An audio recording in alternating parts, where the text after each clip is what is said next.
Welcome to the line change. In this video, in the world of Canucks hockey, injuries are a part of the game.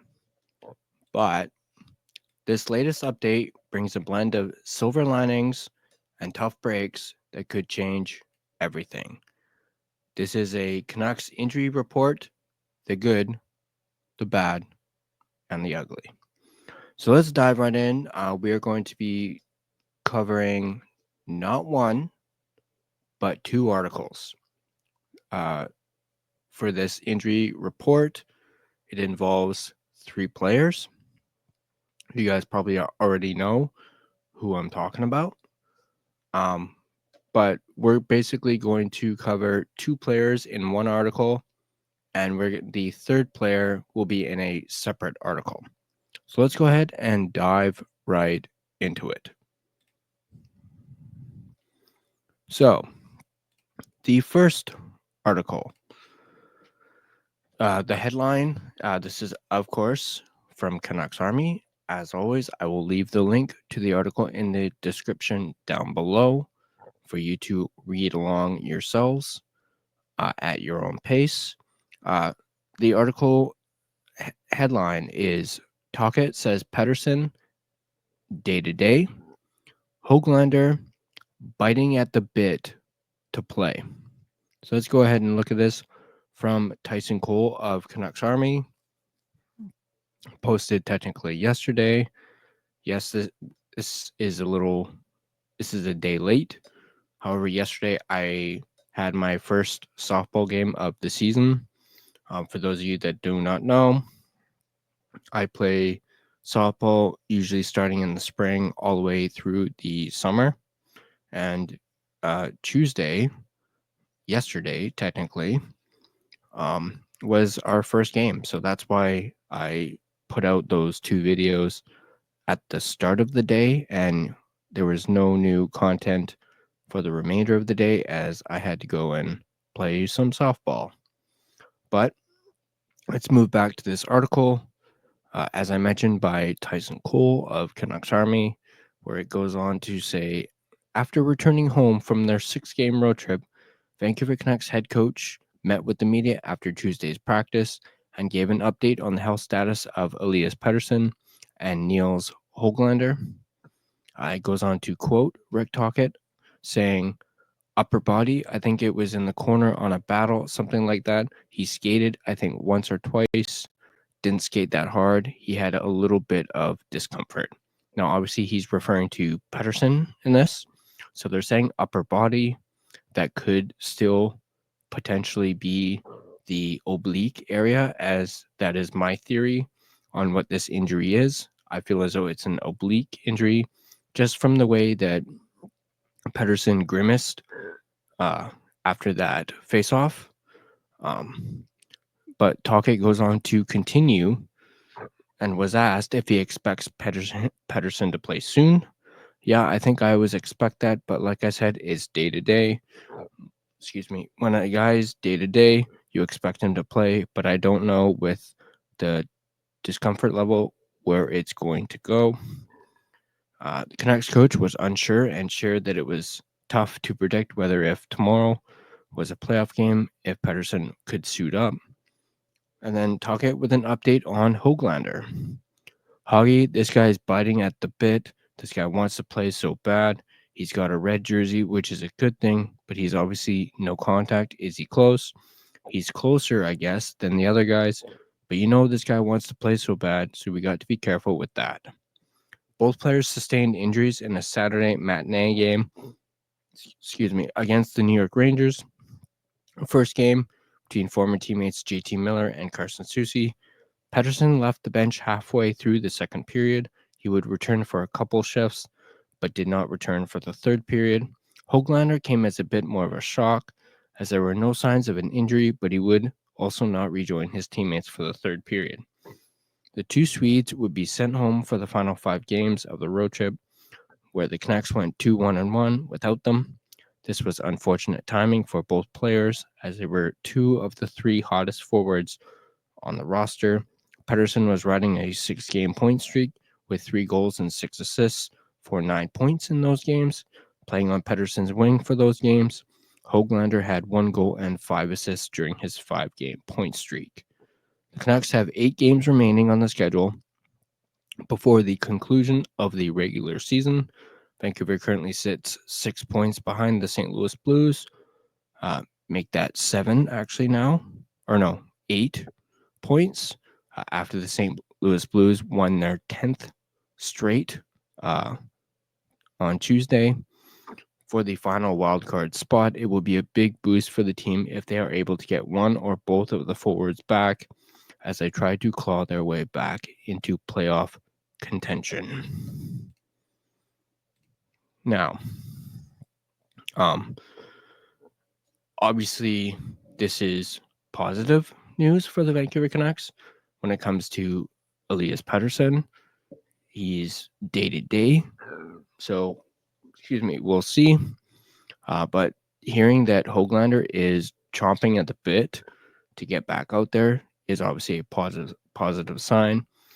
Once again, obviously, Rick Tocchet did not disclose what Höglander was suffering from. Clearly, it was severe enough for him to wear a red jersey at practice yesterday, which, for those of you that do not know, means no contact with said player. So the player is not to be bumped into the boards or have any contact made with him. Höglander also did not do line rushes during practice. But obviously, Pettersson not practicing is not a good sign. But apparently, he has started skating, so there's progress there when it comes to Elias Pettersson. But let's move on to our second article and talk about this player. All right. So for this one, the article headline, once again, it is from Canucks Army. I will leave the link to the video in the description for this as well. Odds are likely stacked against Filip Chytil returning for the Canucks this season. This article was written by Dylan Nazareth, once again, of Canucks Army. The bad news continues for the Vancouver Canucks on the injury front as they fight for the final wildcard spot in the West. Speaking to media today, technically yesterday, Canucks head coach Rick Tocchet said Filip Chytil has good days and bad days in his recovery from a concussion and is considered unlikely to return to Vancouver's lineup this season. Goes on to show a tweet from Harman Dial of The Athletic and from Canucks Conversation, basically saying the same thing that we just read there. Goes on to quote Rick Tocchet saying, good days and bad days he's had. Said Tocchet, you go and skate, felt good. The next day, not as good. So, to be honest with you guys, does he play this year? Maybe the odds are against it. Plus, you don't want to put a guy in that type of position. But when a guy has good days and bad days, obviously you're not going to play the guy. The 25-year-old Czech skater hasn't played since March 15th when he exited late during the third period of a 6-2 win over the Chicago Blackhawks after taking a bad hit from ex-Canuck Jason Dickinson. After the hit, he was very slow to get up and went straight to the locker room. He was then placed under concussion protocol and has been out since. Goes on to show a tweet from Canucks Army of the hit, basically a highlight of the hit and showing it once again. Everyone's already seen it, and I just want to say, after hearing that the potential for Chytil being out for the remainder of the season, I just want to give a good clap for the Department of Player Safety for doing absolutely nothing when in regards to this hit. Now, granted, Jason Dickinson, karma's you know what, as he himself is out for the rest of the season due to an injury. So, as I mentioned, karma's you know what. And honestly, not that I'm wishing injury upon a player, but that's definitely karma right there, in my opinion. The article continues to say, given his history of head trauma, the Canucks are being extra cautious with this still relatively young player. Keep in mind, Hedl is only 25 years old. Hedl previously missed the majority of the 23-24 season with the New York Rangers due to a concussion. When asked if the team has concerns about his career moving forward, Tocchet said they're just trying to stay positive and focus on the present. Goes on to quote Rick Tocchet, I don't know because I talked to him today and he said it was different than his last concussion, said the Canucks coach. The bad days aren't as bad, so that's a positive. So I think we've got to take the positive approach. Plus, he's got 4 or 5 months to rebuild himself, or who knows? You know what I mean. You just got to take it day by day with this guy right now. Hedl was acquired by the Canucks in late January as part of the blockbuster JT Miller trade with the Rangers. He played 15 games with the Canucks, registering 2 goals and 6 points before being sidelined. While the news of his unlikely return will come as a disappointment to Canucks fans, his health takes priority above all, and that's the approach Vancouver's medical staff is sticking to.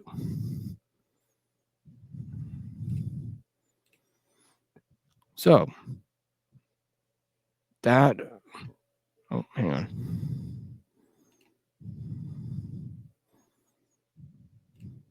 There. So that is our Canucks injury report. So obviously some good news when it comes to Niels Höglander. Obviously, I would say a little bit of good when it comes to Elias Pettersson, a little bit of bad when it comes to Elias Pettersson, as I'm hearing he could be another week. And then obviously the news about Filip Chytil is devastating for him, coming off, coming to a new team, being traded to a new team, and only playing 15 games before, being sidelined with yet another concussion. Now, keep in mind, last year, they mentioned he was out for the majority of the 23-24 season. He only played 12 games in that season. And keep in mind, this is an 82-game schedule, and he played 12 because of a concussion. And we all knew when the trade happened that this guy was potentially one bad concussion away from his career being over at 25 years old. So I feel for the guy. I've always liked Hedl, even when he was with the Rangers. I remember a couple of seasons ago, he was absolutely tearing it up. I think actually it was when I was doing my fantasy hockey, I noticed he was on, I believe it was waivers, and I just saw him putting up points, went to go snag him, and I think it was a buddy of mine snagged him before I did. So I tried to get him in a trade, and he wanted too much for him, and I was just like, nah, you can keep him. But yeah. So yeah, that's gonna do it for this injury report. So as I mentioned, some good news when it comes to Niels Höglander. Now, I don't think he will be ready to play tonight. I think that's a bit of a stretch, but I could potentially see Höglander back in the lineup, perhaps for the game on Saturday. Pettersson, as I mentioned, maybe about a week away. We'll see how it is. And then, obviously, Hedl most likely out for the remainder of the season, which is unfortunate. But that's going to do it for this video. Once again, if you would like to become a Patreon member and get exclusive perks, go ahead and join our Patreon. The link is in the video description down below. If you'd like to join our Discord chat, and be a part of the conversation. The link for that is in the description down below once as well. As you can see on the side there, you can find us on social media, on Instagram, X, Facebook, and TikTok. You can also listen and watch to this podcast on Spotify. So that's going to do it for me in this injury report video, and I'll see you guys later for our live stream.